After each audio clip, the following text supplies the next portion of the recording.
Welcome to another episode of our SaaS Stories podcast. I am your host, Ash, and this is a show where I interview proven founders and industry experts who share their stories, strategies, and insights to help you build, launch, and grow your SaaS business. In this episode, I talk to Jawad, the founder of Spark. Spark is a mobile app that allows users to journal, schedule habits, track mood, and receive motivational quotes. It also provides HR managers with insights and actionable steps to enhance the overall mood within the organization. With a focus on mental health, Spark offers tangible solutions and showcases case studies to demonstrate the organization's commitment to investing in employees' well-being. So I hope you enjoy it. Okay, Jawad, welcome to the show. Thank you, Ash. It's a pleasure to be on the show. Perfect. So do you have a favorite quote, something that inspires or motivates you that you would like to share with us? Yeah, it's actually the strapline of Spark. So, the strapline of Spark is honesty is the key to spark change. I firmly believe, and it's not just a gimmick, that honesty is kind of, the best way to do anything you want to do. If you want to have a go at a job, at a new role, at a new opportunity, just be honest with yourself, with those you're going into partnership with. I think, be real, be genuine. And that's the best way, I think, to progress in life, because you never then having to double check, did I say the right thing, or, just be genuine and honest.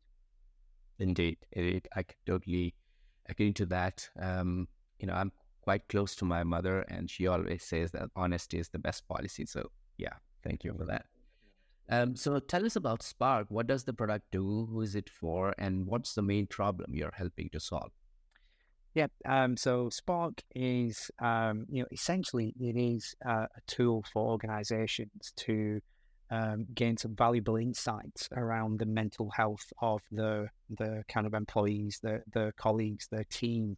At this moment in time, there are many platforms and tools. In fact, it's a really saturated market in terms of apps where people can download and do various forms of mental health therapy, but be that meditation, breathing exercises, even journaling.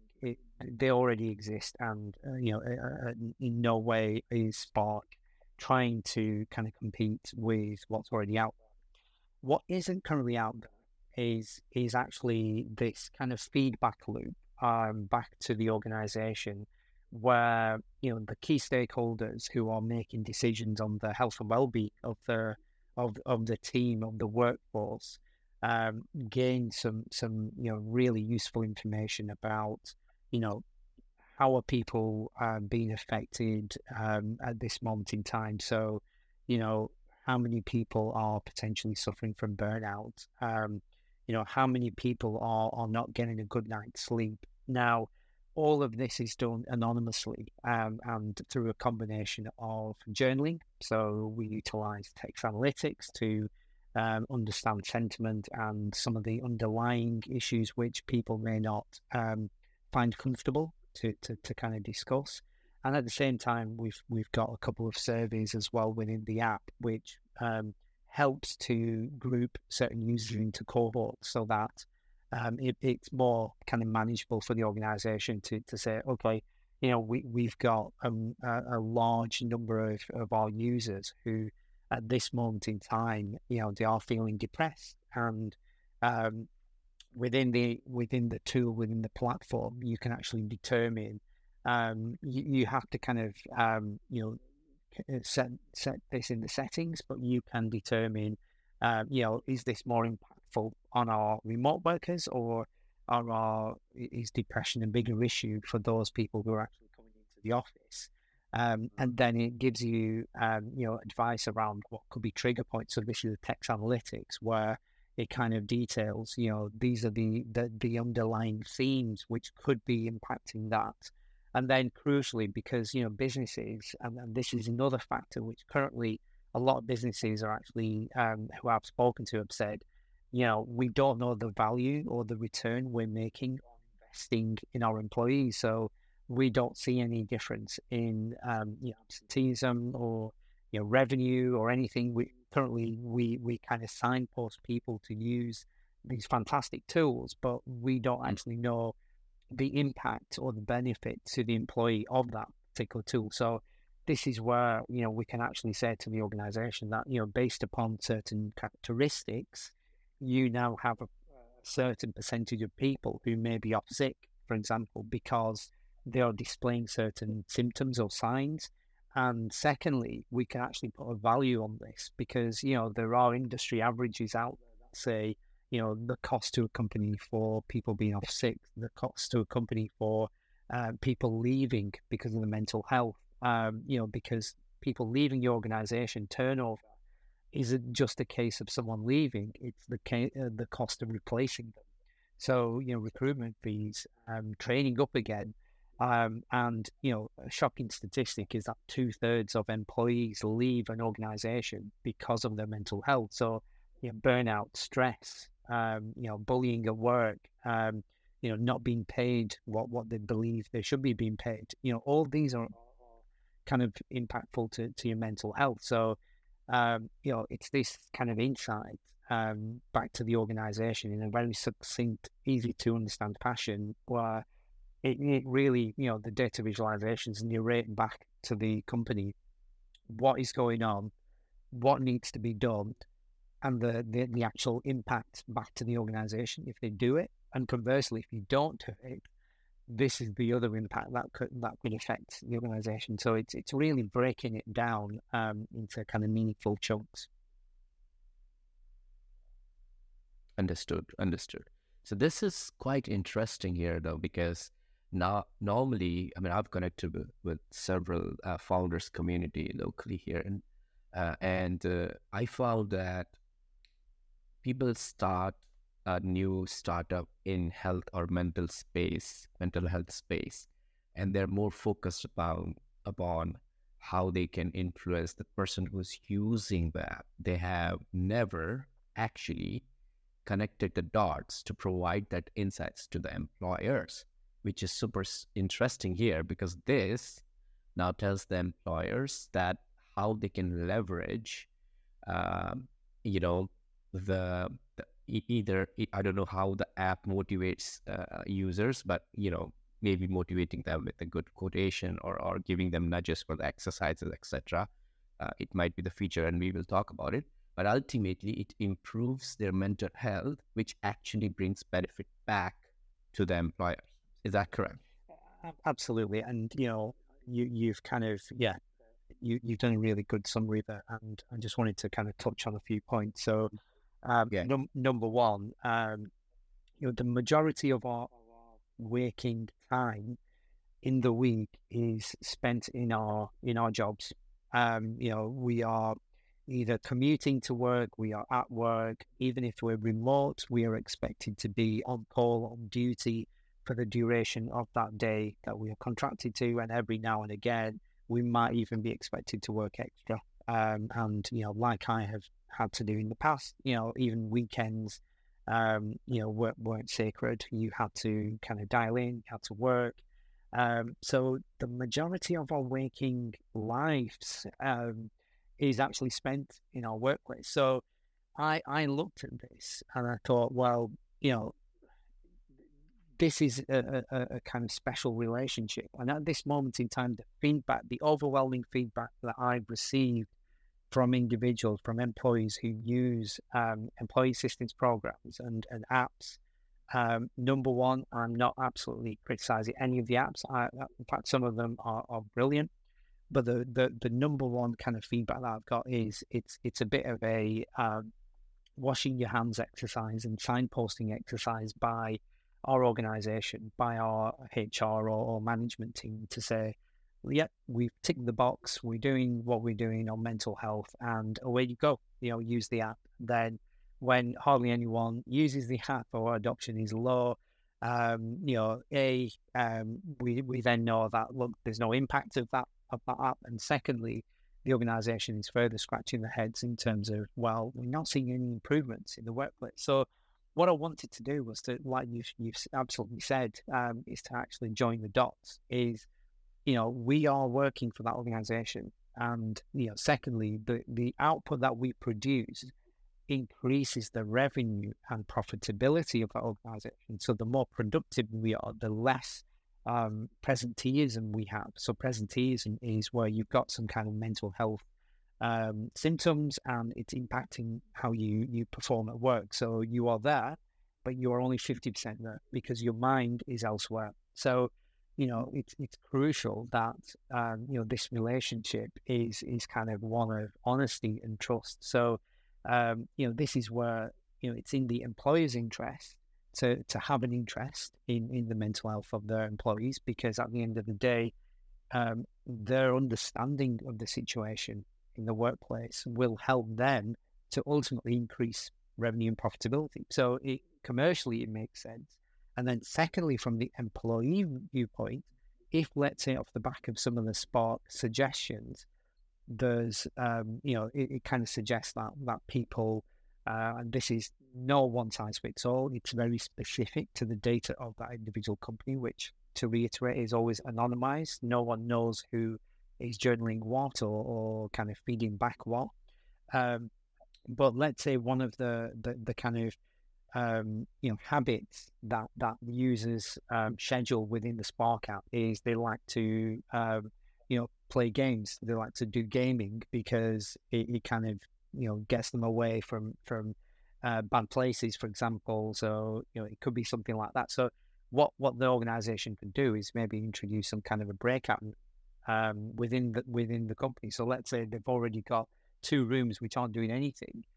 Hardly costs anything to kind of invest in PS4, 5, for that company, and they can set up a little gaming room, and during breaks, during lunchtime, people can utilize that. And the way Spark works is, if enough users say, look, we like to do gaming, you kind of enter in how you're feeling at the start of the day, and then after you do a certain habit, you then give another score. And then we can actually measure the uplift in mood and behavior as a result of doing that habit. And similarly, it could be something like walking, where people like to go for a walk, and it makes them feel better. Again, this is all being captured within the app, so that it's a free thing that companies can introduce, where they can say, look, every Wednesday for an additional 15 minutes at no cost to the employee, whether you're remote or whether you're in the office, please down tools at 12 o'clock or whenever, and make sure you take an extra break, go for a walk, clear your head. And the beauty of it being a very data-led product is that, month on month, you should start seeing improvements in the kind of line graph, call it, where, you should start moving upwards in terms of overall mood and improvements to mental health. So yeah. That's where I guess Spark is hopefully quite unique. It's interesting that you mentioned that you have generated a lot of interest, and I want to pick on that later about the size of the business, team revenue, etc. But before that, I would like to unwrap some more understanding about you yourself. Let's talk about where the story begins, where you were brought up, what was the experiences you had from your childhood till the time when you decided to move on to this journey of Spark. And where did the idea for Spark actually come from? Yeah, absolutely. So I was sort of born in Blackburn, in Lancashire, and my parents are kind of were South Asian. They moved across, in the 60s, and my mother was a teacher and my father worked in the railway. So they weren't bad jobs. They were kind of jobs for life at the time, and they kind of worked until retirement. And particularly my mother, she instilled strong kind of educational ethics, and wanted to make sure that I studied hard, which I didn't really do, but she was always on my case to make sure get a degree. So, fortunately, I had that kind of motivation, and, managed to kind of graduate with a master's in computing. And then, I've always been passionate and wanted to work within, IT, anything to do with technology. However, I kind of specialized in data. So for the next 20 years, I kind of worked from a junior kind of data analyst all the way up to, director of data and analytics. And, over those kind of 20 or so years, I pretty much covered every type of business, every type of, data life cycle you can think of. And, you know, that was all going really well. However, around the start of the pandemic, when, we started to go into lockdown, I kind of went on a bit of a journey of self-discovery where, I guess, a bit like many people, we stopped doing what we were doing as a routine, and we had to spend um, time with ourselves. Forget about kind of people living with us or close to us.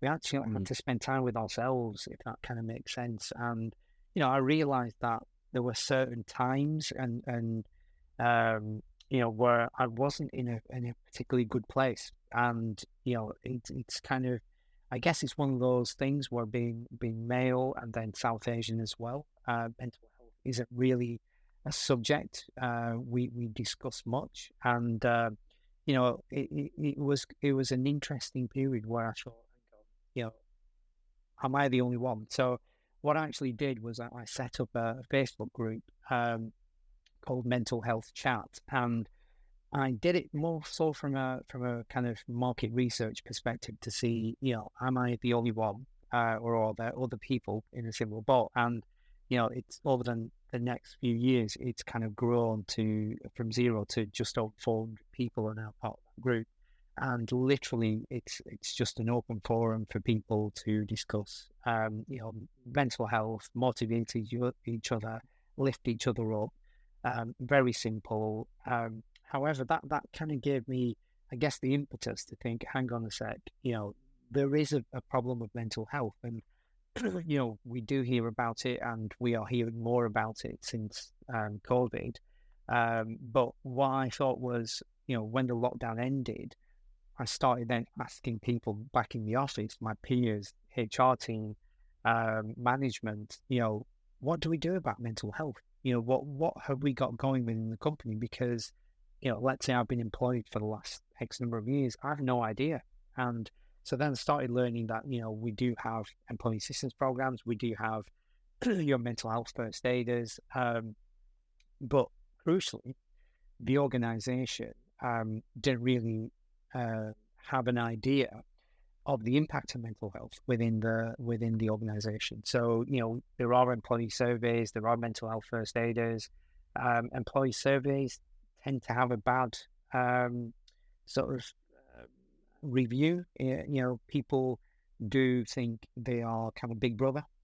So they are very cautious in terms of what they put in these surveys because they know their manager or someone in HR is going to read it.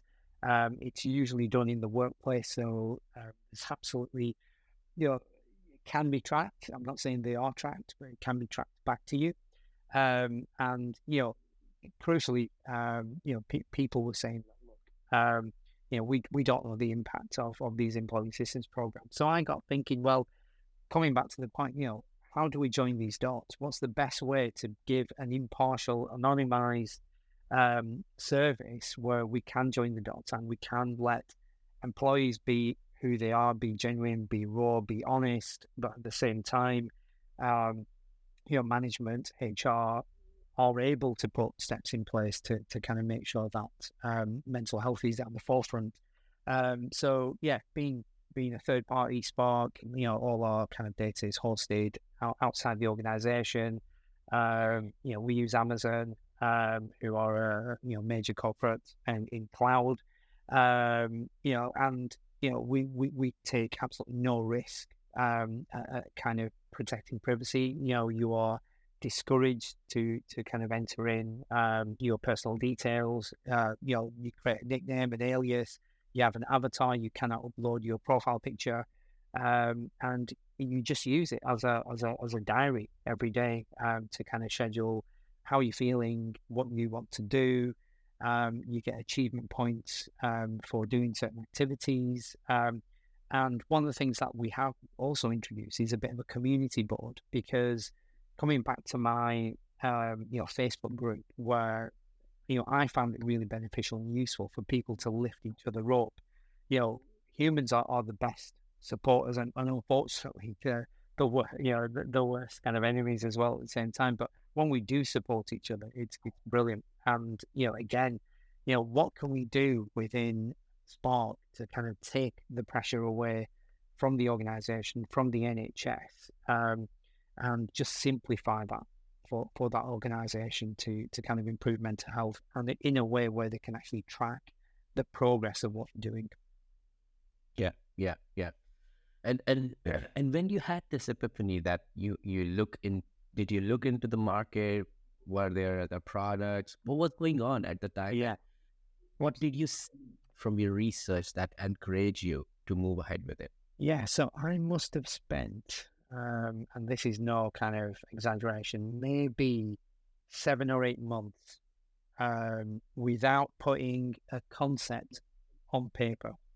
So forget about what Spark is now, other than how can I offer something which is, hosted elsewhere, it's completely anonymized, the protection of the user is at the forefront, but we can provide some data-led insights back to the organization where they can save money on people being off sick, leaving the organization, but hopefully make money as well. So Deloitte have actually said, for every £1 you spend on mental health on your employee, you see a £5.30 return, so 530% return.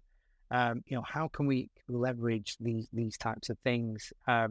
So yeah, that was kind of my thinking. So I spent probably 7-8 months literally looking at the market, what is currently out there, looking at all the kind of apps on the under this category on Android and iPhone, setting up demos as a potential customer for what you could call competitors, and saying, look, I'm quite interested in this platform. Can you give me a demo? Having a look at it, and on all cases saying, I'm a kind of data professional. And just to let you know as well that we've got some fantastic clinical entrepreneurs who are running these platforms, and they are doing a fantastic job.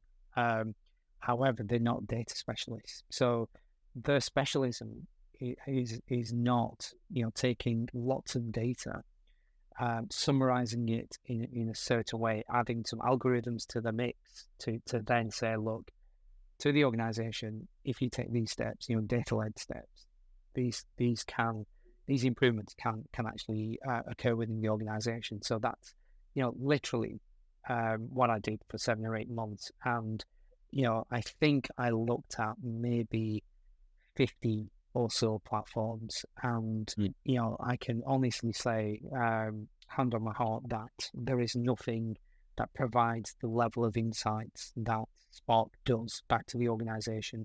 Yes, I put my hand up, because honesty is the key to Spark change. There are better journaling apps, there are better habit scheduling apps, there are better motivational apps. There's some brilliant apps out there, but in terms of this continuous improvement in the workplace, which is what we're striving to do at Spark, this continuous feedback loop and improving, every month you should be, changing your tact. You should have different strategy. You can't rest on the same thing that were last month. Whatever the data says, we need to look at. And, that's what sets it apart. Yeah, yeah. So you mentioned something about you have fantastic talent in the team. So could you give us a sense of the size of the business, where you are in the teams of terms of revenue, number of customers, size of team, etc.? So in terms of team, there's currently 4 of us. So myself as kind of the founder, and you could say the front-facing individual, but then we have got a head of development, we've got a head of design, and we've got a head of product, and without kind of giving too much away about them, just in case they get poached. They are experts in their own right, and we've got at least a combined 30, 40 years plus worth of experience within the team. We're all doing other jobs on the side as we bootstrap. So that's something we're currently doing. We're bootstrapping. And at this moment in time, we are pre-revenue. However, we are doing pilots with 4 different organizations. So as soon as those pilots are complete, I mean, the beauty of doing a pilot is kind of a couple of things really. One is we get to get people to use it and feedback, and we can improve. And user engagement, user experience is number one for us. But then secondly, hopefully they will see the value. For me, the data sells itself.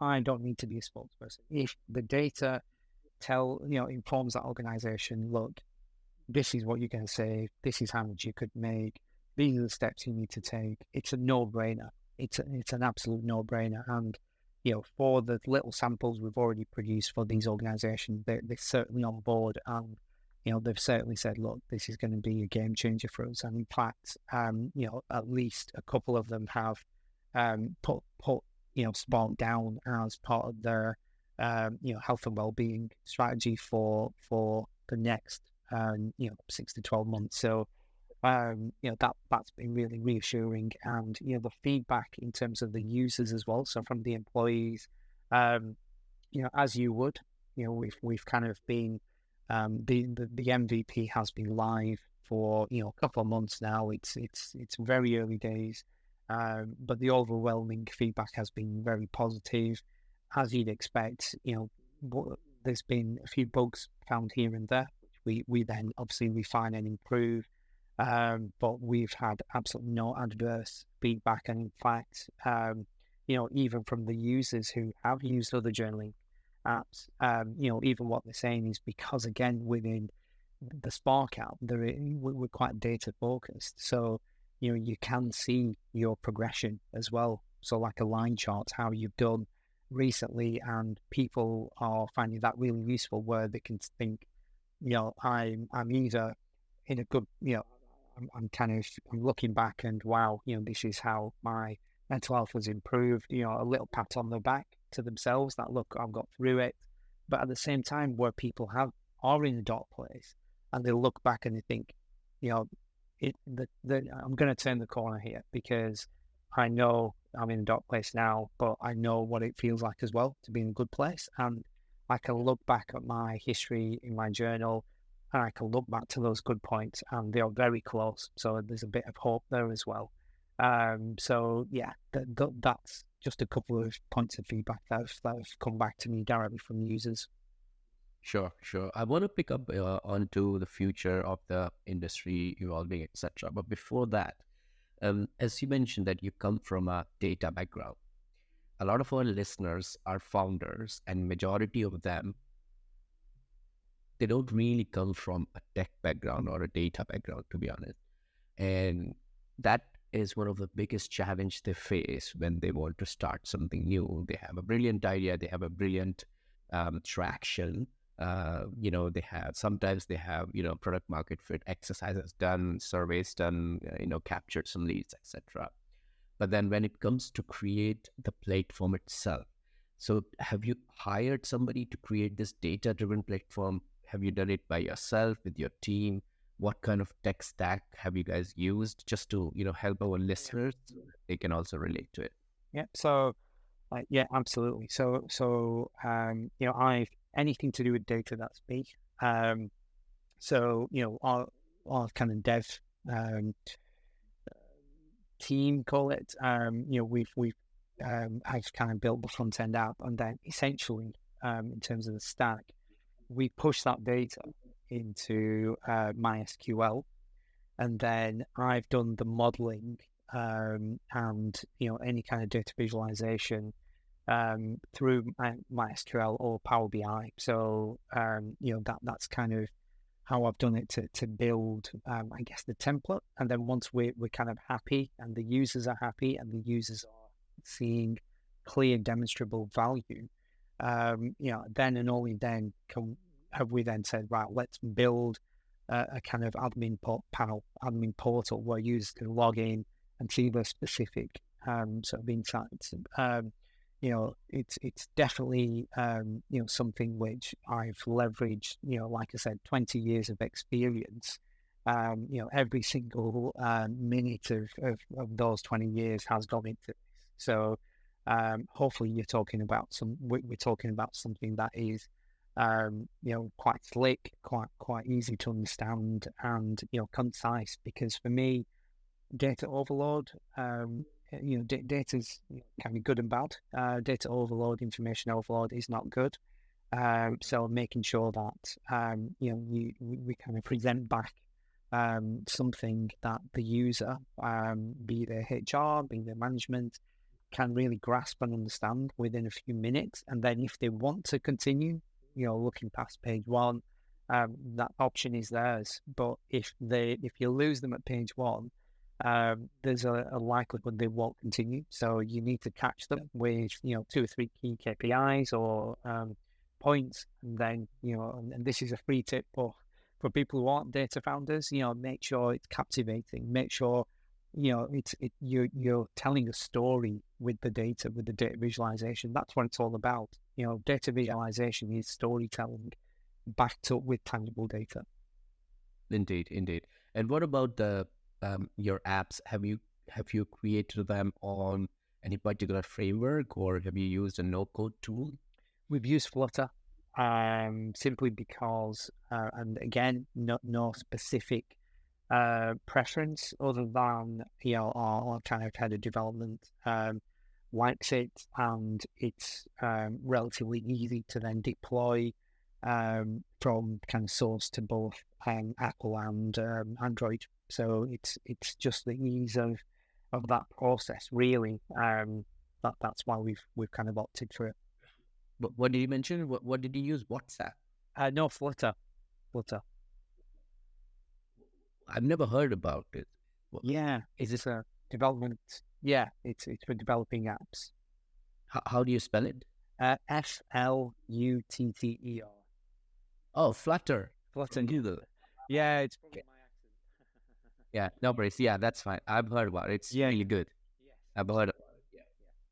Great. So you have your apps built in Flutter, and your backend is powered by MySQL, and then you generate the insights with the help of Power BI and other third-party tool. But you have also created a front-end web portal where businesses can register and look into the insights. Correct. Okay, that's interesting. So let's move to the future. Then, how do you anticipate the future of your industry evolving, and how is your startup going to position itself to stay ahead of the curve? Yeah, I mean, it's a really good question. For me, the natural evolution of everything is going to be to AI. Now, as soon as you mention the word AI, people start fear-mongering, they start worrying it's going to take jobs.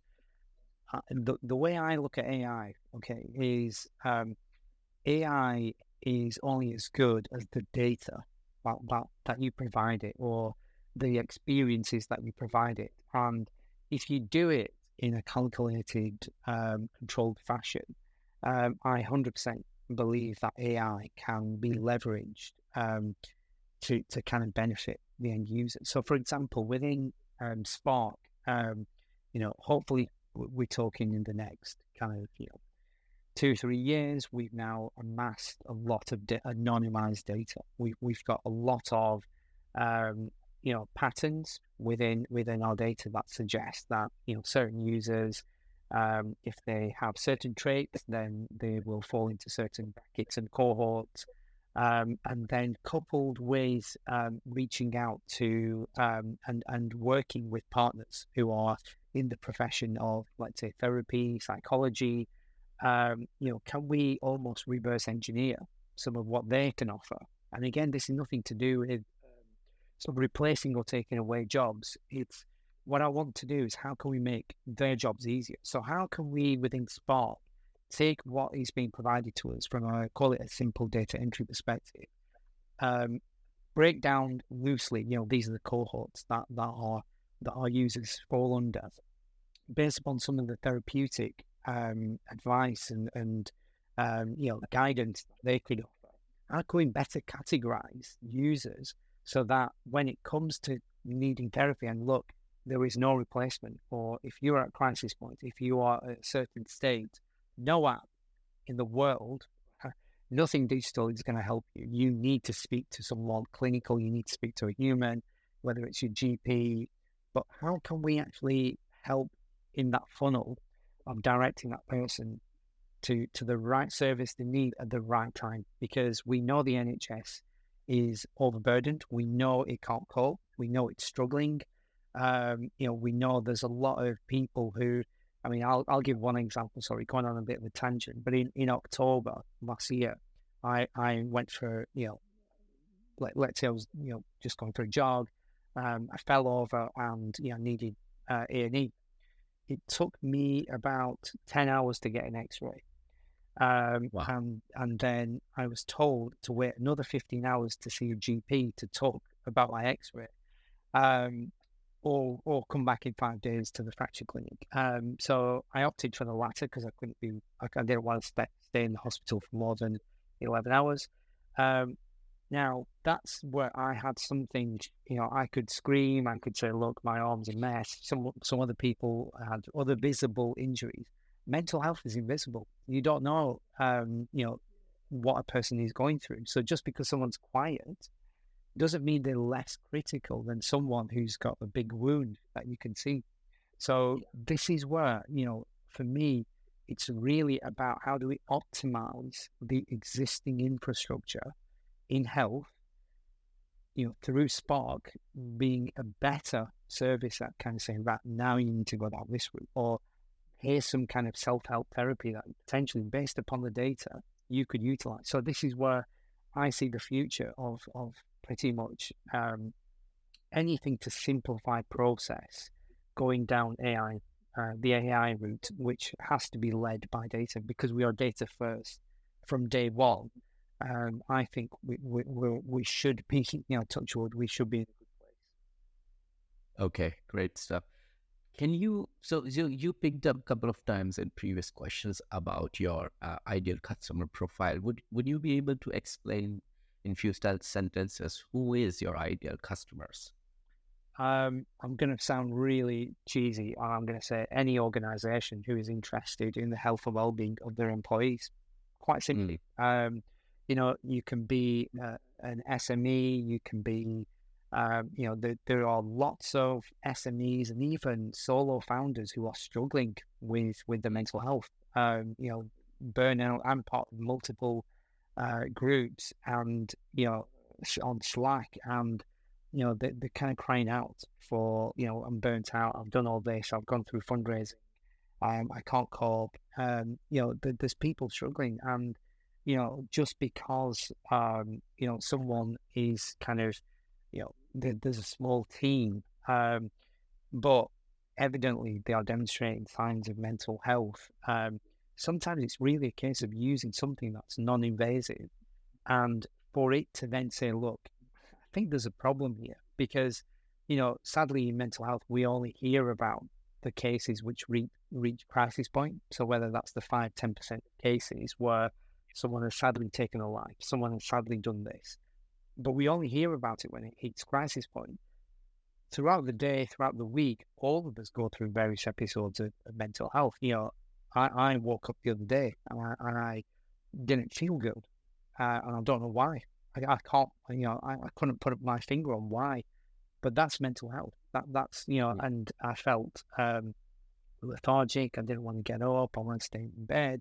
That's mental health, and it's perfectly normal to feel that way. It's perfectly okay to feel that way, and there's not, it's not some kind of a kind of taboo or stigma shouldn't be able to kind of express myself or talk about. So what Spark aims to be is this kind of non-judgmental, tool which you can use, and then hopefully it can then help improve the process of even you seeking help or the organization putting in certain steps in the workplace without you even having to lift a finger. And automatically, the company's now introducing Walking Wednesdays, or the company's introducing a breakout room for gaming. And fantastic. I love gaming. And you can just feel, you can just imagine the uplift in your motivation, in your health and well-being, if certain things are introduced without you having to put your hand up in front of everyone or speak to the HR manager who rightfully or wrongfully you might not trust. There might be certain perceptions. So again, it's this kind of tool which is held outside the organization, but which then provides those insights to the organization to kind of make those steps. So that's where, I guess, we're coming from. Great stuff. So basically, you're focusing on a B2B customer at the moment, who are SMEs or even startups who are focused or would like to invest into the mental health solutions in their organizations. And they might have in their previous roles or companies faced similar challenges, and they think about it seriously, and they want to make sure that since from the start, they tackle the possibilities of causing effects in the company. Absolutely, but at the same time, not discounting kind of major corporate enterprise businesses as well, who, frankly, they've got so many employees that it's difficult for them to kind of coordinate things or to understand. So within Spark, you can actually, as a kind of organization, you can segment your user base. So, for example, you might have a 50-50 split between remote workers and those who work in the office, or you might have, 20 teams across the organization. And really, all those teams are working in unique, diverse functions. And what you want to do is to really understand what's going on within those specific teams. One of the interesting things that we've kind of found with one of our kind of pilot companies is, we've looked at, it's a logistics business, and we've looked at people who are actually, driving quite often and, part of the fleet. And then we've also got the office-based employees, and, just within, let's say, the category of middle-aged men, we've noticed a difference in kind of mood and mental health, and triggers for mental health. Same age groups, same demographic, but a subtle difference in kind of people who are kind of driving long hours and they don't get to speak to people, they don't get to tend to socialize, with those who are in the office, they are seeing people every day, having a cup of tea with someone.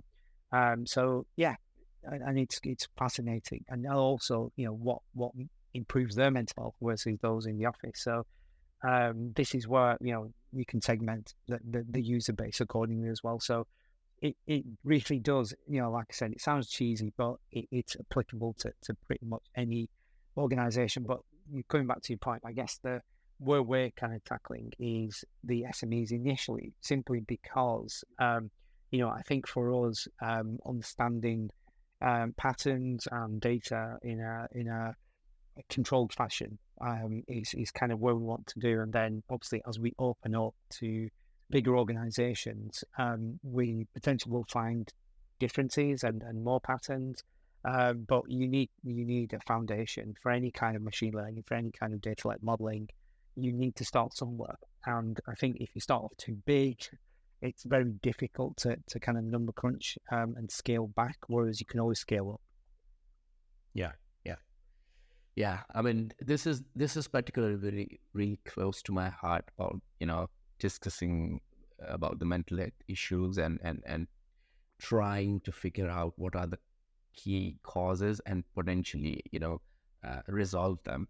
But as you know, we are unfortunately going towards the end of the interview, so we're gonna get into a lightning round now. So I've got 6 quick fire questions for you.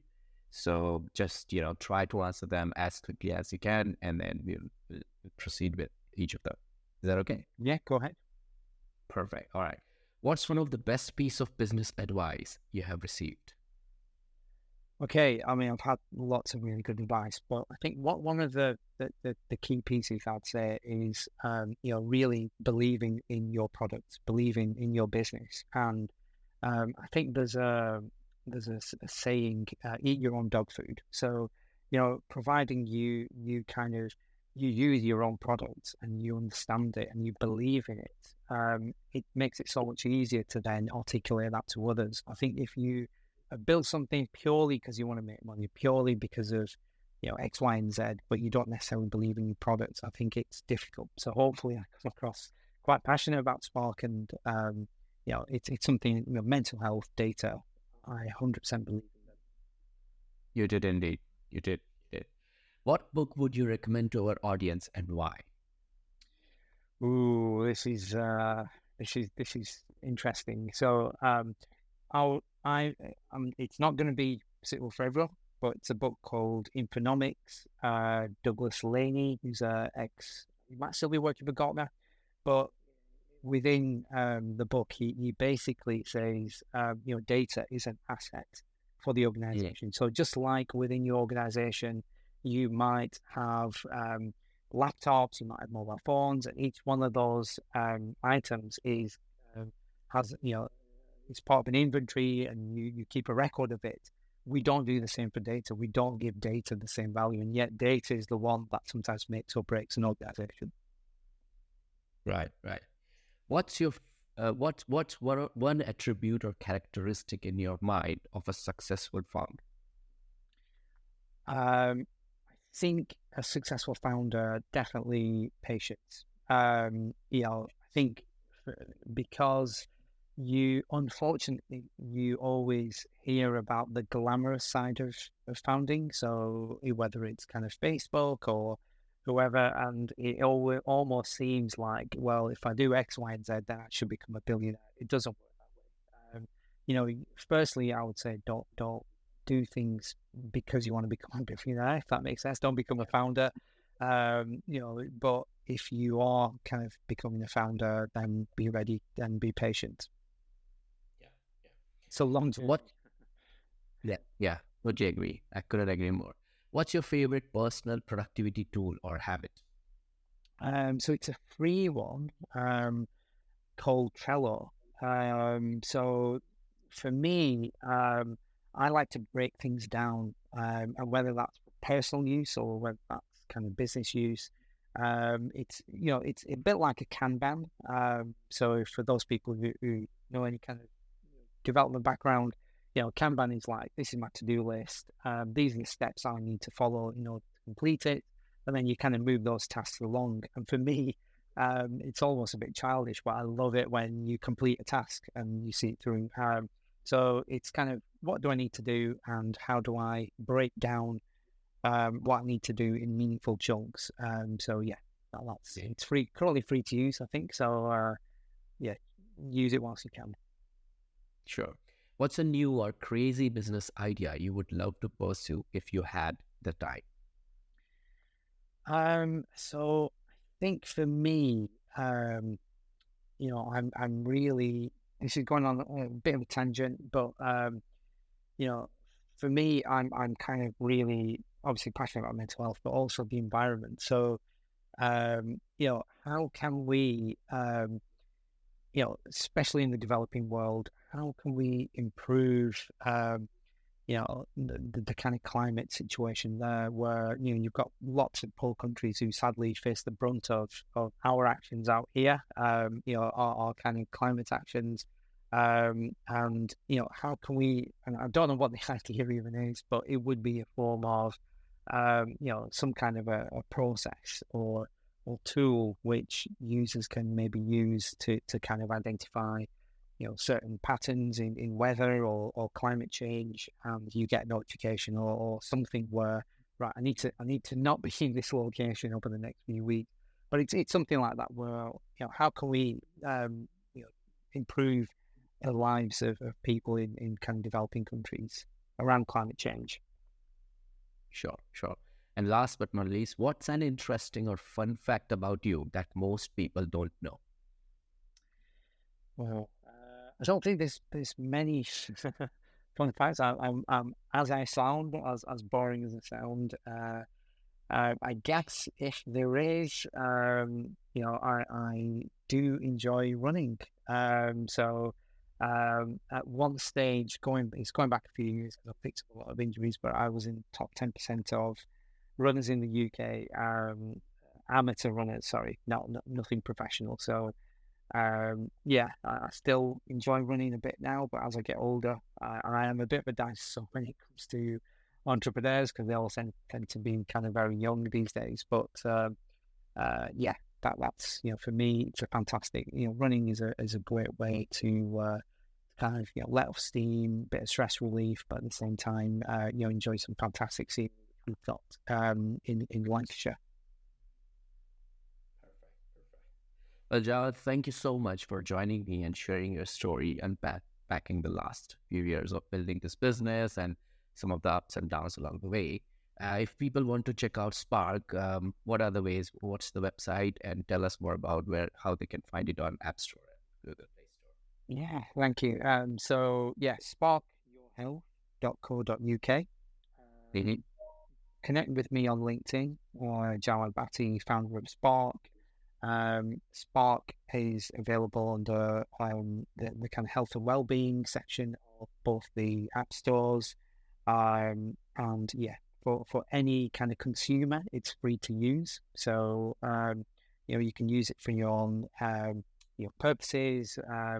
But the key one is for organizations to really use it as part of their kind of health and well-being strategy. And like I said, connect with me on LinkedIn, reach out, and yeah, let's get. How do they find you on LinkedIn? So on LinkedIn, if you just search for my name, Jawad Bhatti, Jawad Bhatti, founder of Spark. I'm the dodgy looking character with sunglasses on. Okay, perfect. Awesome. So great, Jawad. Thank you so much for joining us today and sharing your inspiring journey and the impactful work you're doing, through Spark. Thank you. It's been an absolute pleasure having you on SaaS Stories podcast. Thank you so much. Thank you, Ash. You've been a great host. Our SaaS Stories podcast. I hope you found our conversation with Jawad insightful and inspiring. If you're a founder or industry expert interested in sharing your story on our SaaS podcast, please don't hesitate to reach out. Simply email me at ash@oddcircles.com and let's connect for a potential interview opportunity. If you enjoyed this episode, make sure to subscribe to our podcast and stay updated on future interviews with proven founders and industry experts. We have a lineup of incredible guests and valuable insights coming your way. Stay inspired, stay motivated, and keep building.